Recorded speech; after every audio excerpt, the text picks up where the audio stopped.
शरद पूर्णिमा की कथा। एक साहूकार था जिसकी दो सुंदर सुशील कन्याएं थीं। दोनों बहनों में से एक धार्मिक रीति रिवाजों में बहुत आगे थी और एक का इन सब में मन नहीं लगता था।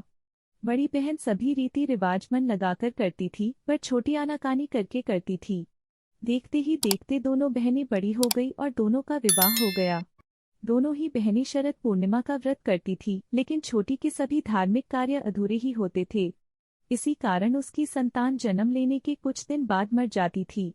दुखी होकर उसने एक महात्मा से इसका कारण पूछा। महात्मा ने उसे बताया, तुम्हारा मन पूजा पाठ में नहीं है, इसलिए तुम शरद पूर्णिमा का व्रत पूरे विधि विधान के साथ करो। महात्मा की बात सुनकर छोटी बहन ने पूर्णिमा का व्रत विधि विधान के साथ किया। फिर भी उसका पुत्र जीवित नहीं बचा। उसने अपनी मरी हुई संतान को एक चौकी पर लिटा दिया और अपनी बहन को घर में बुलाया और अनदेखा कर बहन को उस चौकी पर ही बैठने कहा। जैसे ही बहन उस पर बैठने गई, उसके स्पर्श से बच्चा रोने लगा। बड़ी बहन एकदम से चौंक गई। उसने कहा, अरे तू मुझे कहाँ बैठा रही थी? यहाँ तो तेरा लाल है, अभी इसे कुछ हो जाता तो। तब छोटी बहन ने बताया कि मेरा पुत्र तो मर गया था, पर तुम्हारे पुण्यों के कारण तुम्हारे स्पर्श मात्र से उसके प्राण वापस आ गए।